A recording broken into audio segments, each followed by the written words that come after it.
So there's nothing like change. I'll make him change. No, you cannot make him change. So if the person is abusing you physically, Okay. to the point of inflicting wounds on you, to the point of even choking you up, killing you, that person will not change.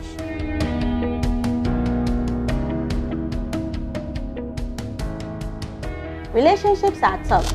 You need to endure each other. No relationship is perfect. These statements are true, but they can distract you from reading the signs in a toxic relationship.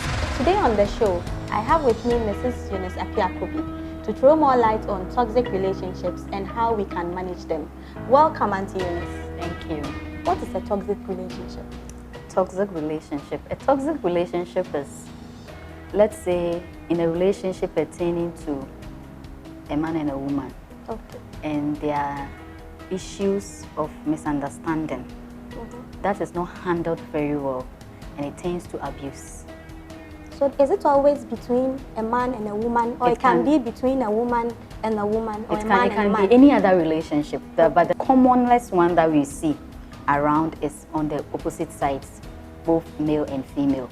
Yes, because you see there are differences between a man and a woman. Okay. Yeah, two ladies can be in a relationship and they can handle issues. Okay. Yes, two guys can be in a relationship, they can handle issues. But because of our nature, my nature as a woman and his nature as a man, societal upbringing brings some differences. Creation brings some differences, physiological differences, emotional differences, communication differences. Okay. Yes. So for us to live together without issues are very rare. You hardly see it. But how well we handle those issues, if they are not handled well, it tends to abuse in so many forms. Physical abuse, emotional abuse, psychological abuse. So I want to ask, is it always between married people or people who are just cohabiting? It cuts across. As human as we are, the more we live together, we do things together, our differences shows up. And these differences brings the misunderstanding. Because I have my way of doing things, you have your way of doing things. Sure. I've lived with that for a long time, and I think it's the best way for me. You think yours is the best way. Sure. So as we live together, you see these things tend to come up. It's human nature. Yes. So we can cohabit peacefully for some time. But get to a time we get used to each other, we take each other for granted. You are too comfortable and familiar with the person. You see that certain things tends to pop up. And as they pop up, it starts irritating you. It starts getting on your nerves. You can't take it again. It has been a repeated cycle. You see it every day. So if it's not handled well, you see the abusive nature comes out. Because the person will say, this thing, I've talked about it several times, and you don't want to change and suit me. So I have to make you change by force. Wow. How can you make me change to be like you? That is the issue. Because we've been trained in different tones. Yes. So we can't be the same. That is the understanding we are not getting. Yes. So either in marriage or normal relationship, courtship, dating, it comes up. And we need to adjust with the person. So if that adjustment don't come, for me to see that, yes, this is how this person is. This is how he has been brought up.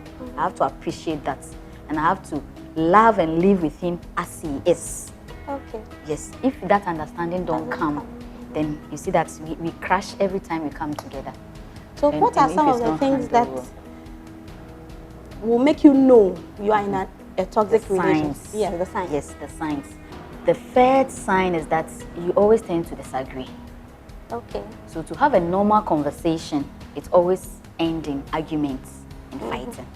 Not only arguments. Yes, sometimes it's you see, as it starts, you graduate. Yes. Okay. So as common human beings, as people in a relationship, we cannot sit down, have a healthy conversation that we express ourselves, talk about everything, not shy of anything, go all out, don't hide anything. For you to really understand who I am and appreciate me for who I am. But you see, the first sign is that as soon as you tend to talk, whether on phone or in person, it's always have to end in an argument. It's always there's always a disagreement somewhere, and that disagreement it's fueled by anger and intolerance and those things, and you see it turns out to fighting verbally. It starts gradually, like verbal abuse. verbal abuse, then it tends to maybe physical abuse or emotional abuse. So what are the other signs? The second one is when the person tries to change you. By force. By force. By fight. To suit his personality or her personality. So I wouldn't accept you for who you are, but I'll give you some conditions to change to suit me. So if you want us to move on in this relationship, if you want us to continue to be friends, if you want always to get closer to me, even if you want me to give you something, then you need to change from this and this and that and that and that. So there's a condition attached. You see, no one is perfect. Right. That one we have to agree to it. And there are certain behavior patterns that everyone have. No matter how matured you are, still there are certain things you are still working on. Maybe for the past 30 years of your life, your parents have even tried to talk to you about to change. And you refuse to change. The change is not coming yet. Sometimes friends have noticed that giving you some feedbacks, you accept it, but maybe it's not easy to change with that. When the person met you, you were like that. But this one, he will give you specific instructions that I want you to change from this. Otherwise, this relationship won't work. Be it marriage there are some things that are, yes. So it can even end in divorce. It starts from dating. Okay. It starts from dating. So these are red flags. It starts from dating. So you brush it off because the love is there. You are a fan of the person. You say you're for perfect. Until you don't take it seriously. Okay. By the time you realize you're in a long-lasting relationship and much have gone into it, so you cannot pull out. Yes, that's the word. You see, there are some things you can change. Right. There are some things you cannot. Telling me that maybe I like you very much, but you see the tribe you are coming from, the area you are coming from, I don't like those people. This one, if you tell me to change from, it's my culture, it's in my blood. This is who I am. That's my identity. There's nothing I can do about it. So, cautiously, unconsciously, you can make a person away. You might tend to ask me then, if I'm in a relationship with someone and you have a behavior pattern that I don't like, shouldn't I draw the person's attention, or can the person change for the better? Yes, the person can change. But this one you are talking about, you shouldn't be forcefully forcing the person that this relationship has come to a halt. So, my gentleman, if you want us to continue with it, or if you want to flow with me, be a partner to me, you have to get away of this and this and this. Some even go as far as giving a time like by next year, January. If you don't change. If you don't change, then you pack your things and leave. Yes, and he always constantly remind you of that shortcoming. So it brings your confidence down. You used to be a very joyous person, so full of life, so confident about yourself, but constantly reminding you that there's something about you that doesn't make you perfect. That doesn't make you complete. That makes you evil. That makes you bad. That makes you not deserving me as a friend or as a partner. So you always feel inferior to the person. Your self-confidence comes down. You sometimes even drop your ambition and your goals because you think, I need to work on this to suit this person. I have to. Another issue is that another red flag that shows that it's in a toxic relationship is whenever we get together. In this line, I'm talking about the opposite sex in a relationship. You see, we don't tend to know the person very well. We don't tend to communicate to really build the relationship up. But we use physical connection. So I see you like sexually. Sexually, you figure the person as an object that fulfills your sexual desires. So whenever I'm in the need for sex, I feel for it, I'll call you. Just come and sleep over and go. So in actual sense, the person doesn't seem to value anything more about you or wants to know it, except when he's in need for sex. So as soon as you see that he'll be touching you, he'll be making some pronouncements and say, you just value me for just sex, that's all. After sex, you tell lady, get up and go. You've said your need. But building you up, you see, as human beings, we are social beings, we are emotional beings. So the person should build you all around, value you all around. But he doesn't talk to you, he doesn't care about your emotions, communicate. But whenever he feels the need to sleep with somebody, then your thought comes in, then he will call you. Yes. So that is a clear sign that it's toxic. because it's draining you. He cares about, or he or she cares about what he can get from the relationship, but not what he can contribute. So he's draining you gradually. So in times you see that it builds on your emotions, and you tend to devalue yourself. That I'm good for nothing. All I'm good for is sex. Yes. So what other red flags? Another red flag is acceptance. Yes, you see that, as I was saying, the person don't seem to really accept you for who you are as a person. Respect comes with acceptance. Right. Yes. So I know who you are, I've seen you, and I accept you for who you are. I value what you say, your mind, your thoughts, your advice. I value you as a person. I know you think, you reason, and I respect that. So you see, in a toxic relationship or traces of a toxic relationship, you see that the person always tries to put you down. As soon as you start talking, please shut up, nothing good comes out of you. What do you know about this that you want to talk about? You know nothing. School crowd about UASS. And then university for Kasa. Shut down. Whenever even you want to, what do I drink? BBB or struggle, you want as a friend, you want to. He will not even give you that lesson because he knows there's nothing out of you. He have a problem with everything that you do. He or she. I try to use the he more. He or she tries to complain about every little thing that you do. The way you walk, how you dress, how you speak, how you laugh. Even he says, wow. So you see that whenever you are with such a person, you are not of yourself.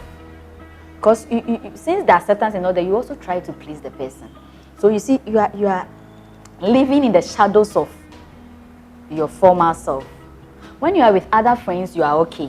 But as soon as you come into the company of this person, you try to do something to please him, to please her. So you are not of yourself. You cannot flow and relax and be who you are. No. Because everything is marked. Everything, or best call. So you have to at least do something to please him. So any relationship that you cannot be of yourself. You cannot voice up your opinion. You cannot act normally as you used to be. But you just want to impress the person. It's leading to a toxic relationship. The next sign to show that you're in a toxic relationship is when the relationship is very demanding. Yes. Like a draining. Because you see, in a relationship, it should be a take and give affair. It shouldn't be one-sided. You go into friendship or relationship to improve on the life of the other person, and also to help the person also improve on your life. So it's a give and take affair. But when it's getting one-sided, one side is being drained all the time. Can we have an example? An example is because they say financially that aspect in a command. To be we are all working class, we earn something. But you see, the lady will not give out gifts. You will not give anything, but always expect that the other partner should be doing all the spending financially. So he will be doing all the buying, all the treats, all the lunches, all the outings. Everything is from the man. So financially, you see, at the end of the day, the person is broke. The man? Yes, the man. Financially, since he met you as a person, his finances have been... You've not contributed anything. Nothing coming down. So whenever you pick a call to talk to the person, whenever you are conversing, is demanding, I need this. Can you get me this? Can you do this for me? Can you... So always, as what you're frame me, so when the relationship gets demanding on one side, that is me that always I contribute to the growth of this relationship. I was to bring an initiative into the relationship. I have to always fulfill your needs. I have to always the demand is on me, on one part, to make it work. It means the other person is taking advantage of the situation. Yes, he's enjoying at the expense of someone's endurance. Yes, so it becomes toxic. Yes, and in such relationship, you realize that I have to do a lot to impress the other partner. So I have to even go to the extent to make investments, buy Uber. I've bought Uber, let's work with it to get some income. I've bought a plot of land, I've done this. And the other person will just, there's so much pressure on one person. Everything that we've attained in the relationship is done by one-sided. Okay. Yes, but we see in a relationship, even in marriage, when it comes, we are equal partners. Right. So if anything, by the laws of our country, Ghana right now, if a separation should come, it's 50-50. It is a kind of we divide it, whether I contributed or not. So far as we acquire that property whilst we are living together, it has to be 50-50. That's what the law says. Yes. So it shouldn't be one-sided. It means one is enduring and one is enjoying. That is it. Another trace is that withdrawal. No one is an island. You live your social life. So you see, from the onset that you are born into a family. Nuclear extended family. You have friends as you go to school, classmates, church friends, workplaces, colleagues, and the rest. Maybe these people were there even before you met that person you're in a relationship with. You had friends before meeting the person. Yes. But you see that as soon as you get into this relationship, he wants to cut ties with everybody in your life.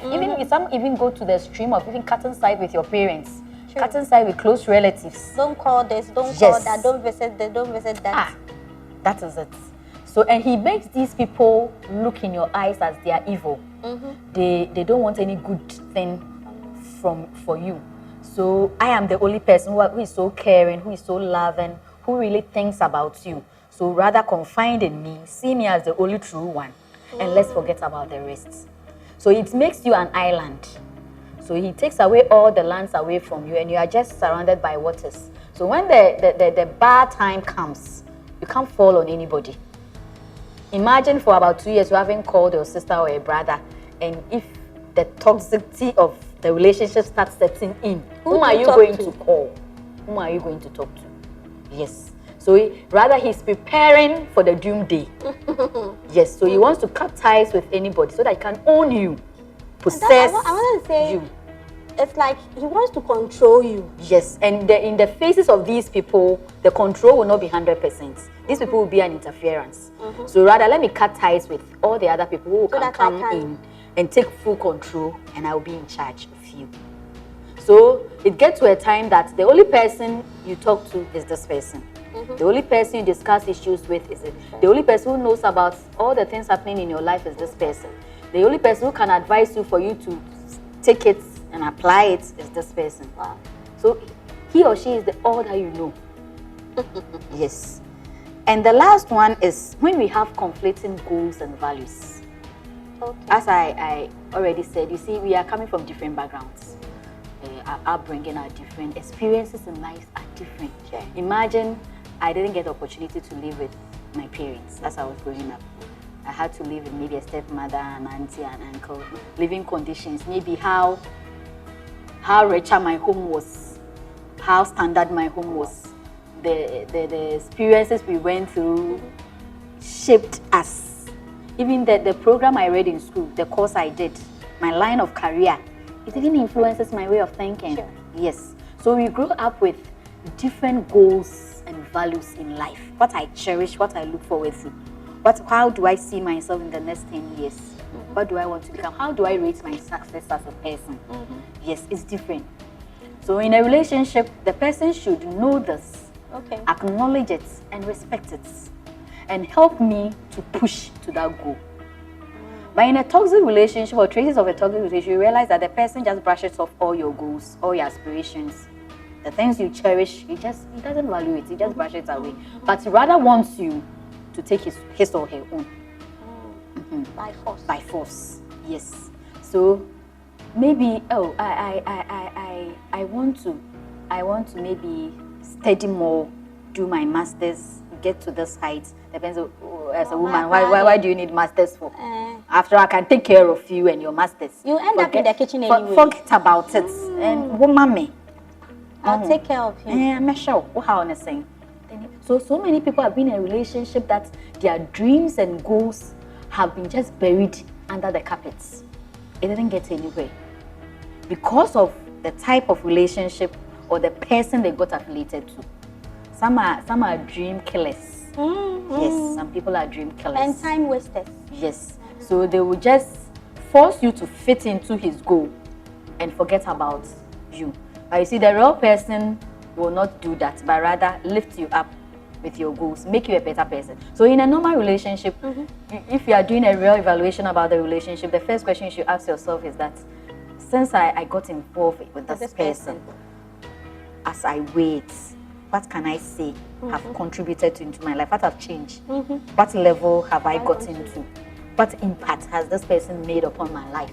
I want you to help us distinguish between hard times in a relationship and being in a toxic relationship, because I know certain people you want to help the person go far. He's like, maybe I'm ready to say, what's the difference? Yeah, it's true. Sometimes, you see, I told you that change is gradual. And it's difficult too. And it's difficult to change. You realize sometimes the person even don't realize that he needs to change. That is the most difficult one. Okay. Yes. So in a relationship, there are normal times, there are hard times. You see, life is up and downs. Yes. So the fact that when we started the relationship, things were moving on well.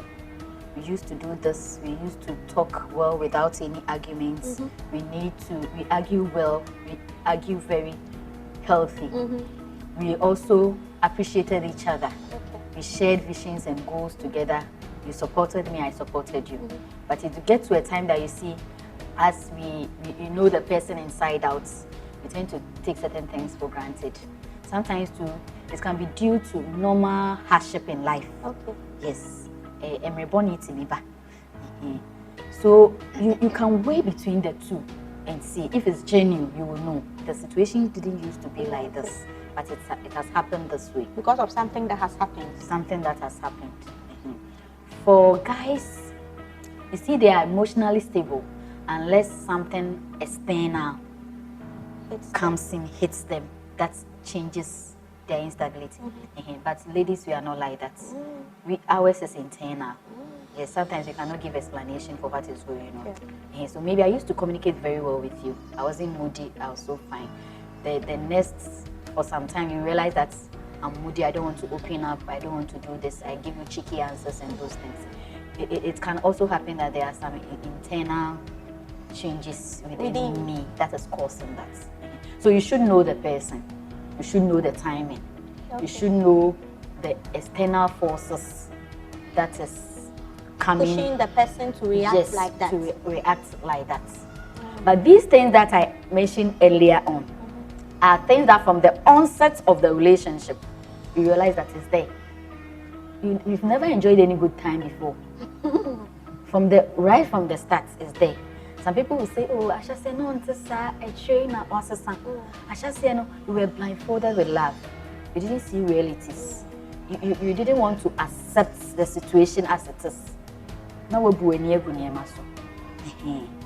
So time changes, and as we are saying, other external factors also changes people, but definitely it wouldn't change for long. Yes, it's a phase that you'll be in, and you all admit, the two of you admit that yes, it's a phase, it's something, and we are going to work through it, and we are going to be stronger and move on.